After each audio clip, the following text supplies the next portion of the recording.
Yo, Philly 254 living life. Back at it. So today we're taking a look at the ROG LIX. And what are my thoughts on it? It's been out for a little bit and it's still just as expensive as it was when it first came out. But what are my general thoughts on it? Because I think I saw some sales during Christmas on it or whatnot. And generally speaking, this is basically Asus, their version of the Steam Deck OLED. So yes, it is in a way it does have some upgrades going on with it, but these are more in a way fixes to the previous model. Some improvements, should I say. So it's still using the same chipset and everything, so nothing's really changed in that matter, but it does have more RAM, 24 gigs versus the 16 and all that fun stuff. So it does have more RAM to kind of work with, to kind of play with. So you do see some performance improvements on more graphically intensive games. And I have noticed that, especially when playing Avowed, the ROG Ally, the original version, played Avowed pretty decent, pretty good. Steam Deck, I've had a whole video discussing that it's got to be pretty much low settings or no settings. You just don't play it. The original ROG Ally definitely played it better, and this one plays it even more. I can actually go up a little bit, go up a notch on the settings and whatnot. And I may do a little video discussing that more in details, more depth. But as far as everything else, it's really just an improvement on the original model and how basically fixing a lot of the issues that it had before. And I'll pull in the original model over here. Now, one thing I really like is the fact that it was released in black. The original model was released in white, and that thing was getting dirty all over the place, man. Matter of fact, I'm not even taking off the back of this just because it's that dirty. I'm leaving my case on because it was pretty bad. It was pretty bad. So, as you can see, it doesn't look off the rip. All those colors are different. It doesn't look too extremely different, but there are definitely some improvements. The original Ally, and I'm gonna start with my issues with the original Ally. One, my SD card, I know a lot of people had issues with the SD cards being fried or whatnot. I never had that issue. My SD cards never got fried because the actual slot was burnt out from the jump. Like when I heard about everyone else's SD cards, micro SD cards getting fried or whatnot, I never put any in there just because of that. And then one day I was like, screw it, I'm gonna go ahead and do it. And it didn't even work because at that point it already been fried itself. So my whole SD card slot never worked, never got to use it. So I was just kind of working with the memory that was on it. I didn't upgrade the hard drive or anything. So that was one issue that they did fix on the ROG LIX. A lot of people mentioned that the buttons would get stuck. I didn't really experience that on the original Li, but I did experience this right here. I don't know if it's gonna do it right now because we're live right now. So, but it definitely, my whole direction pad was getting stuck bad, especially with there it goes right there. Just got stuck. Just popped out a little bit. With it going the down right direction, got stuck horribly. I looked up on Reddit and a few of the, cases and whatnot, and that's kind of apparently something that just happens. Well, I'm not the only one with that issue. So they kind of fixed a lot of that. The buttons don't get stuck. They feel much better. Just even pressing it right now, like I remember just didn't feel like it had a lot of oomph, but it did feel okay, but it didn't feel like a lot of oomph. These, I feel the punch to them. And the D-pad is much better. It feels better than the original Ally. I even remember remarking on my review of the original Ally, the D-pad just didn't, even before it was getting stuck, it didn't feel too well. I don't like this kind of style of D-pad too much. This one, it's a bit more pronounced. It just feels better. These guys right here definitely feel better. It doesn't feel as loose. With this, I always felt the issue like it just felt too loose. And then after time of playing, it just got really loose. I didn't really get the drift that some people got, but I always felt a little too loose for me. So I would go to playing certain other games that required this, and I was all over the place. The analog stick was just all over the place. I had to kind of relearn how loose the analog stick is on this compared to other, like to my Steam Deck or whatnot. This, I don't really have an issue. It feels a lot more tighter. It feels a lot more, the analog stick feels a whole lot better.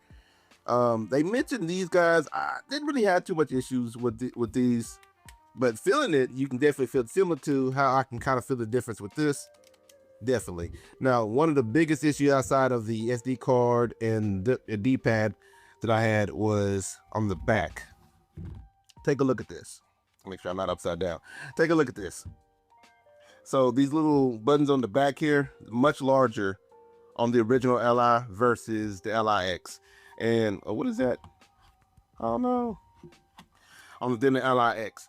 The only thing about it is when on the Li, you would think it would be, oh yeah, better buttons. But the thing is, I had, especially playing Street Fighter 6 or whatever, I often, very often, would accidentally press these, and then some random menu or some shit would pop up. I had to eventually go into Armor Crate and just pretty much disable these buttons, so that way, even though I would accidentally press them, nothing would happen, because it was annoying. Now the purpose is to be like little, just similar to the Steam Deck.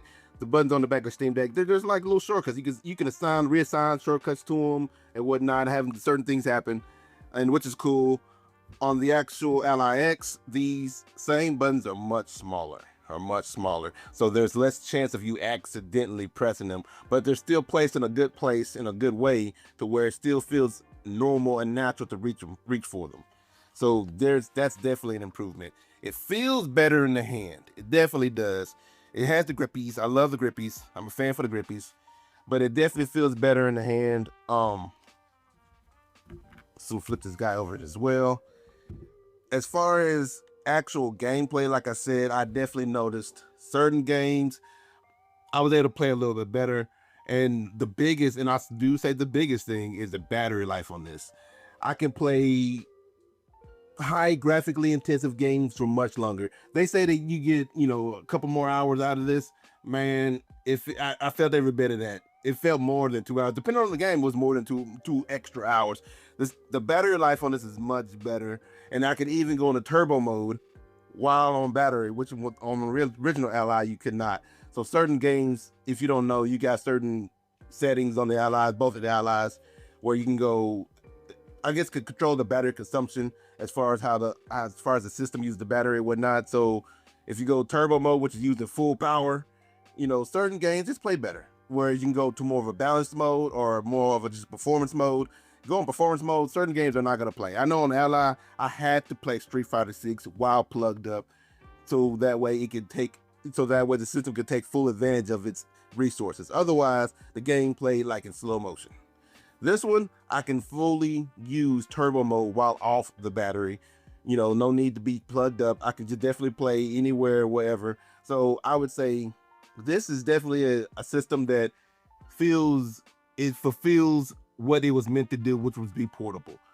Now, the original Li didn't really feel that way as much because A, the battery life was really, really bad, and then B, because you could not go into the full turbo, I guess, mode, because if you did that, the battery life would shrink even more than what it already was.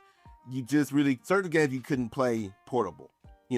This one, not only does the battery last much longer, but because it's so much better, you can actually use the turbo mode while portable, while on battery, and utilize the full system's resources without any issue whatsoever. Ultimately, which one would I buy if I were you? Is it worth an upgrade? If you already have an Ally, is it worth an upgrade? Well, it depends on what shape your Ally's in.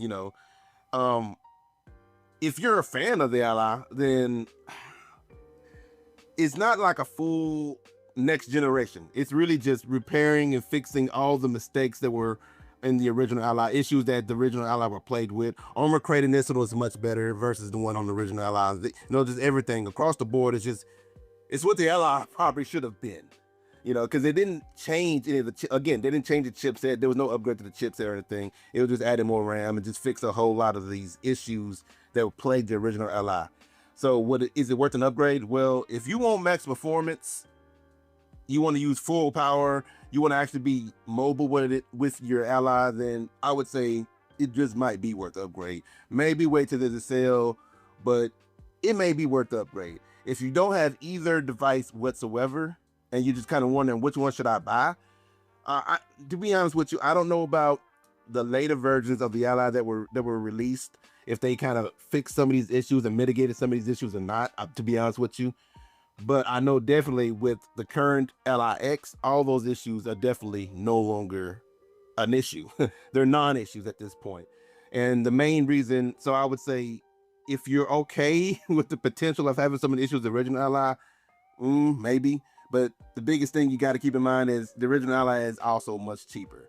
And I know there was, so the one I have is the original Ally when it first came out, the Z1 Extreme. The non-Z1 Extreme, which is paced a step down in performance. I'm not quite sure if it had any of the same issues that the Z1 Extreme one had. So I won't speak on it, but of course it's a step down in performance. So just got to keep that in mind. You're not probably going to be playing AAA games, or not all the AAA games, or, you know, the latest and greatest at all. You know, that could be a thing. You got to keep that in mind. Now, so what I purchased, if I had didn't have either one of these, which one would I purchase? I would say, if you want the latest and greatest and guaranteed no issues as far as the known issues that the original Ally was plagued with, go with the X, 100%. It's not it's not like it's not a full upgrade to the next generation. It's not that kind of thing. It's not a ROG Ally 2. This is literally their version of the Steam Deck OLED. You know, just some improvements, some quality of life changes to the hardware and whatnot. But if you not really too much worried about that, and you don't need the latest and greatest, the Ally is a good play because it's still way cheaper. The Ally X is like, I don't know, was it like $699, $799, $799? The Ally is much cheaper, and plus you can get open box allies from Best Buy. I think you get open box allies from Best Buy on the LIX, but when I looked, my Best Buy was never had LIX. I ended up having to go to a whole nother city. So just kind of keep that in mind. You could probably get deals with open box versions of it. And with both, I don't know if it still does it with the Ally, but I know with the LIX, it comes with a 3 months Game Pass Ultimate subscription. The Ally did the same thing, but I don't know if it still does that now, because, you know, it's not the new kid on the block anymore. So I don't know if that's still a thing or not. And if you get an open box one, you're not going to get that subscription, so don't even worry about it. But the Ally X, brand new out the box, definitely comes with that subscription, which I've already activated. Real simple. So that's a plus. You know, that's always a plus. I would say, if you're worried about the latest and greatest, Ally X. If you're not, just the Ally. If you don't have either, if you already have the Ally, if you still really want the latest and greatest, you want to be kind of rid of all the issues, the hardware issues that the Ally was plagued with, and you still like the brand itself, Ally X is the play. If you don't, or if any of that doesn't match up, I wouldn't upgrade, because again, if you just want to wait, because that's definitely a thing too. You know, if you want to wait and see if it was the Ally 2, I don't know if there's an Ally 2 or anything being discussed or being rumored. I haven't really checked into that. But if you want to wait until a possible Ally 2, like a legit next generational version of it, that's definitely a play too. Because I mean, the first Ally still plays a lot of the games without too much of an issue. Keep in mind, the Ally X is only improved as far as game performance wise, only improved the RAM, you know, so you're not gonna be missing out too much. You will see some improvements as far for performance, you know, because of that increased RAM, of course, but it's not a whole new chipset, you know, that kind of thing. Oh, I forgot to mention, I almost forgot. This guy right here. One of the biggest things I love is that it has 2 USB ports. Instead of having this proprietary port that they had going on right here, this has 2 USB ports, so that way the second port could be used to plug in whatever accessories you may need while charging, you know, so that's definitely a plus. I almost forgot about it, but that's definitely a plus. Yeah, so I would say this is the device to play if you want the latest and greatest performance from an Ally. Look at this as Ally 1.5 kind of thing. I would definitely say it's worth the purchase. I'm happy, I'm pleased with the purchase. You know, your performance your mileage may vary, but I'm definitely pleased with it. And I would say knock it out if you've got the resources for it, and if you want the latest and greatest. Now, if you like more ROG Ally, LIX gameplay, lives, walkthroughs, guides, like and subscribe. cruise through the playlist. And I'm out.